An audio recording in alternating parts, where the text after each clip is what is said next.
Brother, is that 20 minutes to 25 minutes? 30 minutes, yeah. Yeah, okay. Right, brother. లూకా సువార్త 18వ అధ్యాయము మనందరికి కూడా బాగా సుపరిచయమైనటువంటి వాక్య భాగము. ఎందుకంటే మనము చాలా సార్లు దీని గురించి ప్రార్థన చేశాము. అంటే మనం వింటూ ఉన్నాము. దాని గురించి చాలా సార్లు మనము చాలా మంది సువార్థికులు దీని మీద ప్రసంగాలు కూడా చేశారు. ఈ వాక్యాన్ని మనం బాగా చదివితే బైబిల్లో ఉన్న వాళ్ళు మీరు కూడా చూడవచ్చు. వారు విసుగక నిత్యము ప్రార్థన చేయుచుండవలెననుటకు ఆయన వారితో ఈ ఉపమానం చెప్పాను. దేవునికి భయపడకయు మనుష్యులను లక్ష్య పెట్టకయు నుండి ఒక న్యాయాధిపతి యొక్క పట్టణములో ఉండెను. ఆ పట్టణములో ఒక విధవరాలును ఉండెను.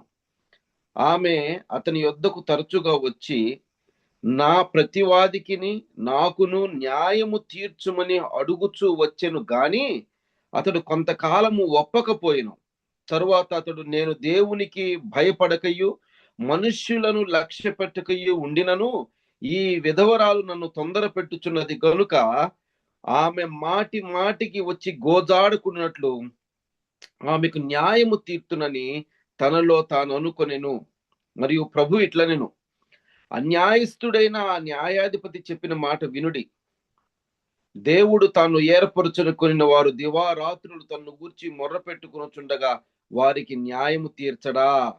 ఆయన వారికి త్వరగా న్యాయము తీర్చును. వారి విషయమే కదా ఆయన దీర్ఘశాంతము చూపుచున్నాడని మీతో చెప్పుచున్నాను. అయినను మనుష్య కుమారుడు వచ్చున్నప్పుడు ఆయన భూమి మీద విశ్వాసము కనుగొనునా అని ఈ 1 నుంచి 8 వచనాలు మనము పరిశీలన చేసినట్లయితే ఆ మొట్టమొదటి వచనంలోనే నేను చదువుతున్నప్పుడు ఒక ఆలోచన యేసు ప్రభు వారు అంటే మనుషుల్లో ఉండేటువంటి ఒక విధమైనటువంటి మనసును గురించి అక్కడ మాట్లాడుతున్నాడు. ఏమిటంటే చూడండి, ఎవరైనా సరే ఎంతసేపు అయినా సరే మనము టీవీ చూడగలుగుతాం, ఎంతసేపు అయినా సరే పిచ్చపాటి మాట్లాడుకోగలుగుతాం, కూర్చుంటాం, మాట్లాడుకుంటా ఉంటాం, అరగంట, గంట, 2 గంటలు. ఒకసారి మా మా బామ్మర్ది పెళ్ళి అవుతున్నప్పుడు ఏదో 8, 9 అందరు బయట కూర్చో ఉన్నారు. నేను 10ంటికి వెళ్ళిపోయాను నిద్రపోవడానికి.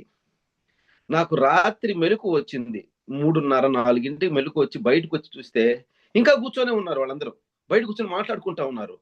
నిద్రపోవాలా అంటే విసుగు అనిపించలా, వాళ్ళకి బోర్ అనిపించలా, ఏం మాటలుంటాయి అని అనిపించలా.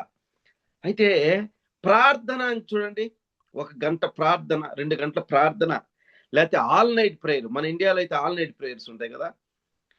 1 గంట ప్రార్థన చేస్తారు, వెళ్ళిపోతారు. ప్రార్థన అంటే మనుషులకి ఎక్కడ లేని నీరసం వచ్చింది మొట్టమొదటిగా. అప్పుడే పనులు కూడా గుర్తొస్తాయి వెంటనే మనకి. అరే నేను పని మర్చిపోయాను, నేను అది చేసుకొని వచ్చి ప్రార్థన చేసుకుందాం అంటారు. చాలాసార్లు మనం కూడా మోకరించి కూడా వెంటనే ఒక అర్జెంట్ పని గుర్తొచ్చి వెంటనే వెళ్ళిపోయినటువంటి సందర్భాలు కూడా ఉంటాయి మనుషుల జీవితాల్లో. అందుకే యేసుప్రభు అన్నాడు చాలా స్పష్టంగా ఇక్కడ, విసుగక మనమంట నిత్యము ప్రార్థన చేయాలంట. ఈ ఒక్క మాట మనం ప్రియమైన వాళ్ళ ధ్యానం చేసినట్లయితే, ప్రార్థన అనేది విసుగక చేయాలి. రెండోది నిత్యము ప్రార్థన చేయాలి. మనుషుల్లో మనకి విసుగు వస్తుంది, ఖచ్చితంగా వస్తుంది. నాకే వచ్చింది చాలాసార్లు. విసుగు రాని వాళ్ళు ఎవరు ఉండరు. కొన్నిసార్లు మన పిల్లలు కూడా, ఏంది మమ్మీ, లేకపోతే ఏంటి నాన్న ఊరక ప్రార్థన ప్రార్థన ప్రార్థన అంటారు మీరు అనేటువంటి కుటుంబాలు కూడా ఉంటాయి. ప్రతిదానికి ప్రార్థన అంటారు. నాకు మా నాన్న ఒక విషయం చెప్పాడు. ఏంటంటే అమెరికా దేశంలో వాళ్ళు ఈ అమెరికన్ నేషనల్ యాంథమ్ రాసినటువంటి అతను, వీళ్ళందరూ కూడా ప్రెసిడెంట్, మరి వాళ్ళు ఎవరో నాకు తెలియదు, అందరు కూర్చొని ప్రార్థన చేసుకుందాం, మీటింగ్ స్టార్ట్ అయిందంట. ఒక ఆయన లేచి ప్రార్థన చేసుకుందాం అంటే, no no no no we are already late, మనము ముందు బిజినెస్ లోకి వెళ్ళిపోదామంటే అప్పుడు అతను ఒక మాట అన్నాడంట, ఆ యాంతం రాసి, మనము గంట సేపు తర్జన పడేటువంటి విషయాలు మనం దేవునికి ప్రార్థన చేస్తే ఆయన ఒక్క నిమిషంలో సమాధానం ఇస్తారు మనకి అని చెప్పంట. అంటే ప్రార్థనలో ఉన్నటువంటి పవర్ అట్లాంటిది.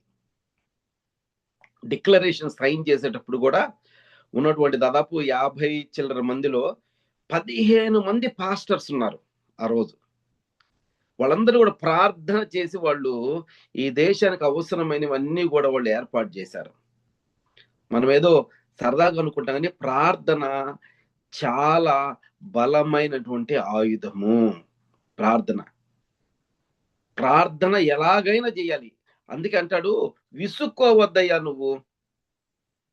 డ్రైవ్ చేస్తా ఉన్నారు, డ్రైవ్ చేస్తా కూడా మనం ప్రార్థన చేసుకోవచ్చు సరదాగా.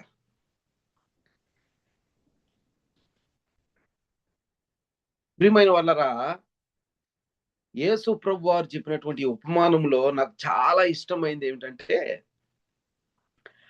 ఆ అన్యాయస్తుడైనటువంటి న్యాయాధిపతి, ఆ స్త్రీ విధవరాలు మాటి మాటికి మాటి మాటికి వచ్చి ఆమెను అతన్ని నాకు న్యాయం తీర్చవని అడుగుతా ఉందంట.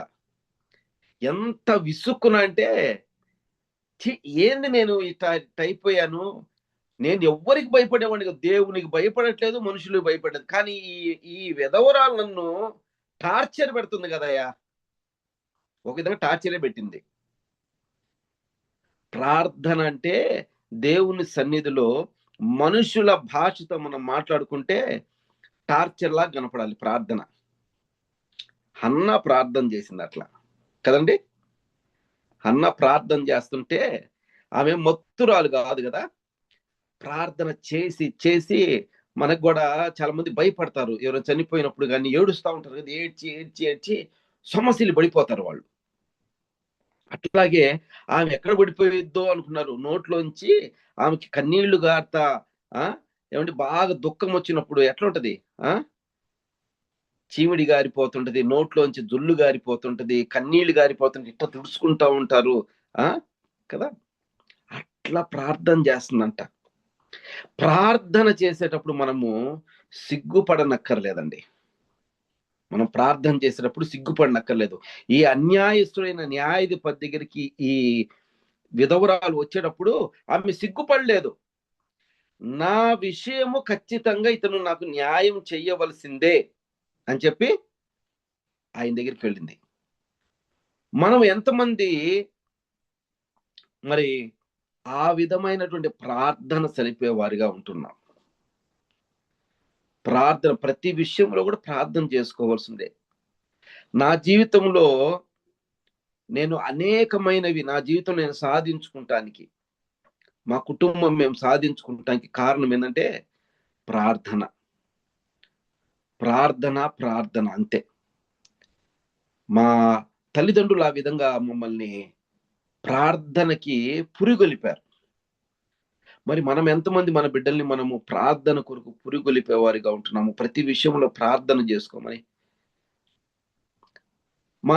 అంటే ఒక సర్టెన్ ఏజ్ వచ్చే వరకు మేము అసలు ఆత్మీయ జీవితం మాకు తెలియదు, ఆత్మీయ జీవితం అంటే ఏందో. ఆ తర్వాత ఆత్మీయ జీవితంలోకి దేవుడు మమ్మల్ని నడిపించాడు. నేను కూడా నా చిన్న బిడ్డలకైనా సరే, ఎవరికైనా సరే, ఎందుకంటే బయట గురించి నాకు తెలియదు కాబట్టి మా కుటుంబం గురించే చెప్పగలుగుతా. ఆఖరికి వాళ్ళు ఒక చిన్న వస్తువు అడిగినా గానీ ప్రతిసారి నేను ఈ మాట చెప్పను, అయ్యా ప్రార్థన చేసుకోండి దేవుడు ఇస్తాడని నేను చెప్పను. కానీ కొన్ని విషయాల్లో వాళ్ళకి ఈ విషయం అర్థం అవ్వాలి, ప్రార్థన ద్వారానే ఈ విషయం అర్థం అవ్వాలని చాలా విషయాల్లో, ఇదిగో భవిష్యత్తులో అయ్యా ఇదిగో మనం ఈ పని చేయబోతున్నాము రాబోయే రోజుల్లో, మనం ఈ పని జరగాలి అంటే నువ్వు ప్రార్థన చేయాలి. ఇప్పుడు చిన్నవాడైనా సరే వాళ్ళకి చెబుతాను, నా పెద్ద బిడ్డకి చెబుతాను, ప్రార్థన చేసుకోండి అమ్మా, మీరు ఇదిగో ఈ విధంగా ప్రార్థన చేస్తే ఇదిగో ఈ విధంగా ఉంటుంది మన భవిష్యత్తు అని. ప్రార్థన అనేది చాలా ప్రాముఖ్యమైన ఆయుధం క్రైస్తవ జీవితాల్లో. మనం ఆయుధాన్ని పట్టుకొని మనం ముందుకెళ్లే వాళ్ళుగా ఉండాలి. మరి మనం ఇంతమంది ప్రార్థన చేయబోతున్నాము, మరి ప్రార్థన చేయబోతుంటే ఎంత బలమైనటువంటి ప్రార్థన మనం ఇప్పుడు చేయబోతున్నాము. ఒక్కొక్క ప్రార్థన అవసరత మనం దేవుని దగ్గరికి తీసుకొని వెళ్ళి మనం ప్రార్థన చేస్తుంటే ఏ ఉద్దేశం ఉంది, ఏదో మరి మంగళవారం ప్రార్థన కాబట్టి బ్రదర్ వాళ్ళు ఫీల్ అవుతారేమో అని జాయిన్ అయ్యి మనం ప్రార్థన చేస్తే ఉపయోగం లేదు. ఎస్, ఈ రోజు నేను ప్రార్థన చేయబోతున్నాను. కేవలం ఇక్కడే కాదు, ప్రతి అంశం కూడా మీరు రాసుకోవచ్చు. రాసుకొని ఏ అంశాల కొరకు ప్రార్థన చేస్తున్నారని, మీరు కుటుంబంలో ప్రార్థన చేసేటప్పుడు మళ్ళీ ఈ అంశాల కొరకు ప్రార్థన చేయొచ్చు. ప్రభువా, ఇదిగో ఫలానా అంశం కొరకు మేము ప్రార్థన చేసాం, మరొకసారి నీ సన్నిధికి వస్తున్నాను నాయన, దాని నిమిత్తం ఎత్తిపడుతున్నాను ప్రభువా అని ప్రభు దగ్గర మనం ప్రార్థన చేసేవాళ్ళుగా ఉండాలి. ప్రియమైన వాళ్ళారా, ప్రార్థన అనేది బహు బలమైన ఆయుధం. ప్రార్థనే జయము మన జీవితాల్లో. కాబట్టి హన్నాయ కానివ్వండి, లేకపోతే హిజ్కియా హిజ్కియా కూడా నాకు ఒక మంచి క్యారెక్టర్. హిజ్కియా నేను పిక్చరైజేషన్ చేసుకుంటా.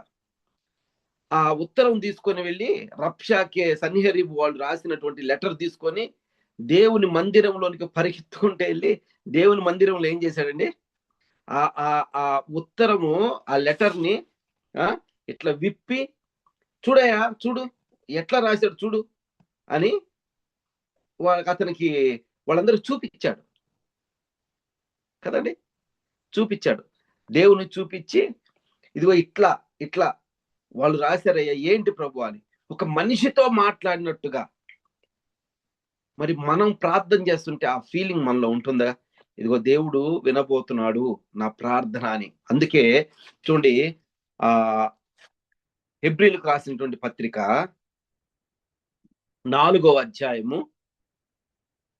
16వ వచనాన్ని మనం చదువుదాం. గనుక మనము కనికరింపబడి సమయోచితమైన సహాయము కొరకు కృప పొందునట్లు ధైర్యముతో కృపాసనమునొద్దకు చేరుదము. సమయోచితమైనటువంటి కృప ప్రతి మనిషి జీవితంలో అవసరం అండి. ఎవరైనా యాక్సిడెంట్ అయింది, దెబ్బ తగిలింది, లేకపోతే ఏదైనా భయంకరమైన జబ్బు ఉందనుకుంది, హాస్పిటల్ తీసుకున్నప్పుడు మంచి పని చేశారండి మీరు, తొందరగా తీసుకొచ్చి. ఇంకొక నెల రోజులు లేట్ ఉంటే మరి చెప్పలేకపోయేవాళ్ళం. మీరు కరెక్ట్ టైం తీసుకొచ్చారండి, మేము బ్రతికించగలుగుతున్నాము. ఇప్పుడు కొంచెం ఒక అరగంట లేట్ అయి ఉంటే మేము చెప్పలేకపోయేవాళ్ళము కదండి. సమయోచితమైనటువంటి సహాయము, అదే సమయోచితమైన సహాయము మన జీవితాల్లో జరగాలి. కొన్నిసార్లు అది ఎందుకు దేవుడు అట్లా చేస్తాడు మనం చెప్పలేము. జక్కయ్య గారి విషయం మనం చూసుకుంటే, జక్రయ్య గారి విషయము, పెళ్ళయింది, భార్యాభర్తలు, దేర్ ఎక్స్పెక్టింగ్ బేబీ, కానీ పిల్లలు పుట్టలేదు, ఆమె కన్సీవ్ అవ్వలేదు, సంవత్సరాలు అయిపోతున్నాయి. ఏమండి, 10 సంవత్సరాలు, 15 సంవత్సరాలు, 20 సంవత్సరాలు యవనస్తులు కాస్త ఏమైపోయారు, ముసలి వాళ్ళు అయిపోయారు. ఇప్పుడు గబ్రియేలు దేవదూత వచ్చి ఏమంటున్నారు, అయ్యా నీ ప్రార్థనలు వినపడ్డాయి, నీ ప్రార్థనలు వినపడ్డాయి, నీ భార్య గర్భవతి అయింది. వయసు ఎంతండి, ముసలి ఆమె కదా. కానీ God has a purpose when he answers to our prayers. అది మనం గమనించాలి. నేను ప్రార్థన చేశాను కాబట్టి వెంటనే నాకు జవాబు రావాలి అని కూడా మనము అనుకోకూడదు. కానీ ప్రభు దగ్గర వేచి ఉండాలి for God's timing in our life. God's timing is the best timing in our life. మరి ఈ వృద్ధురాలని నేను అనకూడదు, ఈ విధవరాలు ఆమె వచ్చి మాటి మాటికి నన్ను గోదాడుకున్నట్లు, ఏమండి, తొందర పెట్టుకున్నట్లు నేను ఆమెకి న్యాయం తీర్చాలి ఖచ్చితంగా అని ఆ అన్యాయస్తుడైనటువంటి న్యాయాధిపతి తను ఒక డిసిషన్ తీసుకున్నాడు. ప్రభు అంటాడు ఏమన్నా అంటే, దేవుడు తాను ఏర్పరచుకున్న వారు దివారాత్రములు తన్ను గూర్చి మొర్ర పెట్టుచుండగా, ఇక్కడ ఏమన్నా అండి మళ్ళీ అప్పుడప్పుడు ప్రార్థన చేస్తున్నారని చెప్పట్లేదు.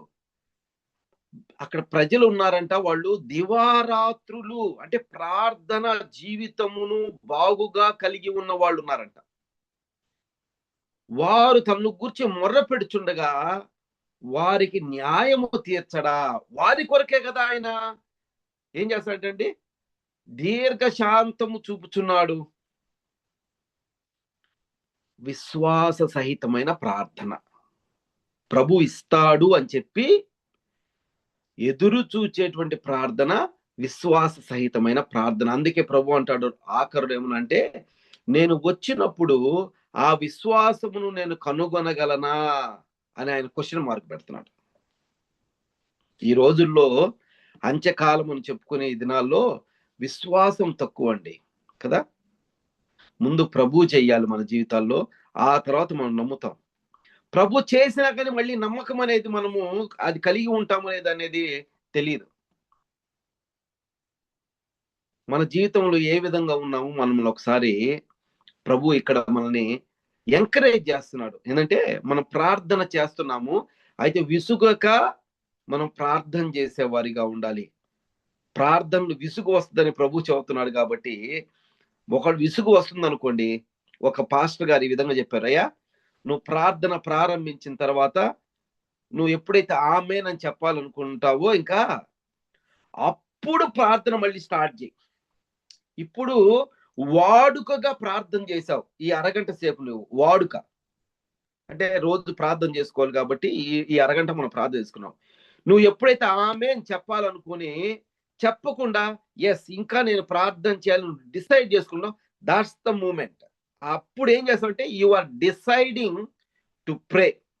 ఒక మొక్కుబడిగా కాకుండా, ఇదిగో ఇంకా నేను సమయాన్ని హెచ్చించబోతున్నాను, సమయాన్ని గడపబోతున్నాను, ప్రార్థన చేయబోతున్నా అని చెప్పి ప్రార్థన అప్పుడు ప్రారంభించిన ప్రార్థన బలమైన ప్రార్థనగా ఉంటుందని మరి ఒక పాస్టర్ గారి చోట నేను విన్నాను. నిజమే అనిపించింది. నేను ప్రాక్టీస్ చేశా.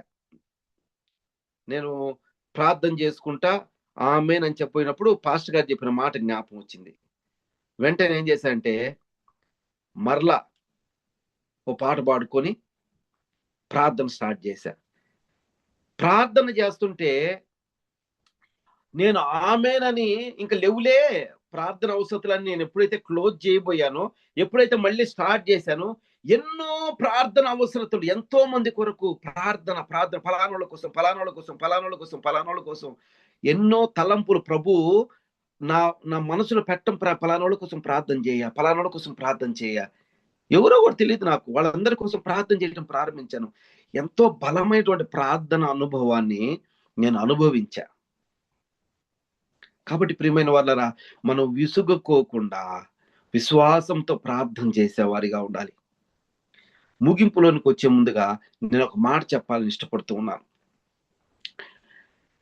నేను చెన్నైలో ఉన్నప్పుడు సేవలో నాతో పాటు ఒక నార్త్ ఈస్టర్న్ ఒక అతను ఉన్నాడు. అతను మేము ఈ ప్రార్థన విషయమే మేము మాట్లాడుకుంటూ ఉన్నప్పుడు, ప్రార్థన ఎంత బలమైనది అనే విషయం మీద ప్రార్థన చేసుకుంటా ఉన్నప్పుడు ఆయన ఒక సాక్ష్యం చెప్పాడు. ఏంటంటే అతను కూర్చున్నప్పుడు ప్రభు అతనితో అంట, నువ్వు వెంటనే అర్జెంటుగా మీ నాన్న కొరకు ప్రార్థన చేయనాడట. మా నాన్న కొరకు ప్రార్థన చేసేది ఏంటి నేను అని అనుకొని, అయినా ప్రభు చెప్పాడు కదా ఎందుకు అని చెప్పి ప్రార్థన చేయటం ప్రారంభించాడు. ప్రార్థన చేస్తానే ఉన్నాడు. ప్రార్థన ముగింపు ఆమెను రావట్లా, ప్రార్థన చేస్తానే ఉన్నాడు. ప్రభువా నా తండ్రిని మరి ఎందుకు ప్రార్థన చేయమన్నావు నాయన, ప్రార్థన చేస్తానే వాడు చేస్తా, ఎంతసేపు చేశాడు చెప్పలేదు నాకు. అతను ప్రార్థన ఆమెన్ చెప్పిన తర్వాత అతనికి ఫోన్ రింగ్ అయింది. అప్పుడు సెల్ ఫోన్స్ చాలా తక్కువ కదా యూసేజ్, ల్యాండ్ రింగ్ అయిందంట. ఏంటంటే అప్పుడే వాళ్ళ నాన్నగారు ప్రయాణం చేస్తున్నటువంటి బస్సు లోయలో పడిపోయింది. అయితే కొంతమందికి దెబ్బలు తగిలాయి, వీళ్ళ నాన్నగారికి ఏం దెబ్బలు తగలేదు. క్షేమంగా బయటకు వచ్చాడు. నార్త్ ఈస్ట్ లో లోయలో బస్సు పడిందంటే ప్రాణాలు పోవటమే, బతకటం కూడా ఉండదు. ఏ టైం అంటే కరెక్ట్ గా ఇతను ప్రార్థన చేస్తున్న సమయంలోనే ఆ బస్సు లోయలో పడింది. దేవుడు కాపాడగలడు ఇతనితో చెప్పపోయినా, కానీ మనల్ని ఎందుకు ఇన్వాల్వ్ చేస్తాడంటే తన క్రియల్లో మన విశ్వాసం పెరగటానికి ఆయన ఇన్వాల్వ్ చేస్తాడు మనల్ని. లేకపోతే ఆయన పాటికి ఆయన పని చేసుకుంటూ వెళ్ళిపోతాడు. కానీ మన విశ్వాసం ఎట్లా పెరిగిద్ది? అరే, దేవుడు నాతో మాట్లాడాడు, నా ప్రార్థన విన్నాడు, నా తండ్రిని కాపాడాడు. నాకు చాలా సంతోషం వేసింది. 2009 సంవత్సరం అక్టోబర్ నెలలో